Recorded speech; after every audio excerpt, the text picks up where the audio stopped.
Hi, magandang morning everyone. Happy Saturday. Ayan. So, meron lang akong muni-muni of the day, no? Yung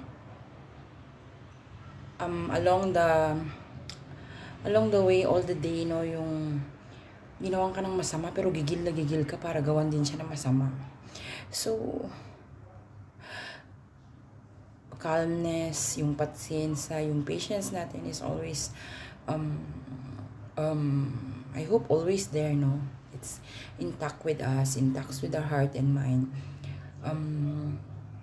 Kanina I've been working with my colleague, no, yung my coworker. Sabi niya sa akin, how long your patience is, sabi niya. But in my mind, no, I always believe that focusing on what you're doing and not focusing on your anger, resentment, and everything is more positive for me to take advantage, to move on, no, to move forward for what I've longing na magawa or ma-achieve. So I am very much I appreciate it. I appreciate a lot yung sinabi niya sa akin how long your patience is, because napagtanto ko, no, we're getting older. Instead of contributing good things,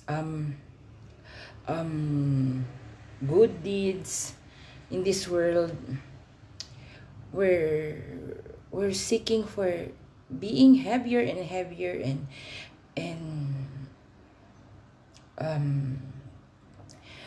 giving our heart and mind for resentment and anger, no. Napagtanto ko lang when I was very young, I was very yung napakahirap.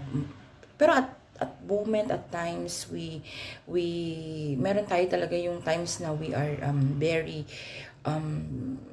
greedy na talagang sumagot and everything. Pero there was a time also na how will I waste my time for this person that I will not, wala akong sweldo, they don't pay me for this. I create only problems, I create only my problems, I create only my heartache, my pain. So at times kung kaya natin, no, pero hindi ito madali. If we can give more patience, na wag nating patulan ang isang bagay, no. Just give your best to be calm and pray na lang. Just pray na that you can calm your mind, your heart, so that you cannot do sins, no, yung hindi ka na magkasala for more, but just to be silent na lang, yun. Tapos mapapawi din kasi napakahirap yung at the end of the day, yung napaka-heavy mo,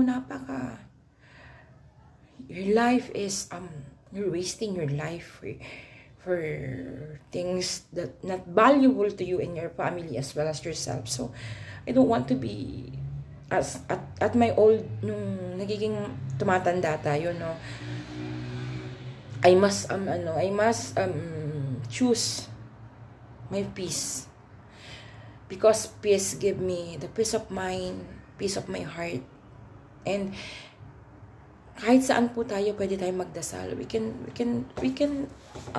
pray to God every minute, every single day of the day, every hour. Just a deep prayer for your yung gusto mo na ma-achieve, magpatawad, humingi ng tawad and everything. It always comes to you, yung lumalabas sa puso mo, sa'yo, ikaw and everything. It flows into your heart and mind, no, yung bagay na I will not do this because it's not valuable for me. It's let it flow, the things that bad and good things will come. Talagang magbabago po yung situation. The situations is always may bad, may good, may sometimes talagang terrible and everything. But at the end of the day, we have to live our life. We have to live and let other live also. So, yun lang. Kumbaga give and take lang, no? Marami man ang may ayaw sa atin. Totoo yun. It's true that many people na ayaw sa atin, but in the end of the day, they will not feed you, they will not just pray for them, and they will not give you the food that you eat, the love of your family. Just focus on good things, and good things will come back to you in different ways. Ayan.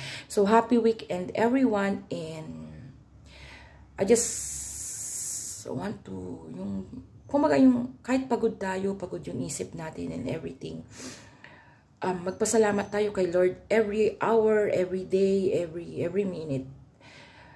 Don't forget God. Yun lang. Don't forget God. Don't forget to love yourself, and don't forget mostly your family. Before anything else, God and your family and yourself too.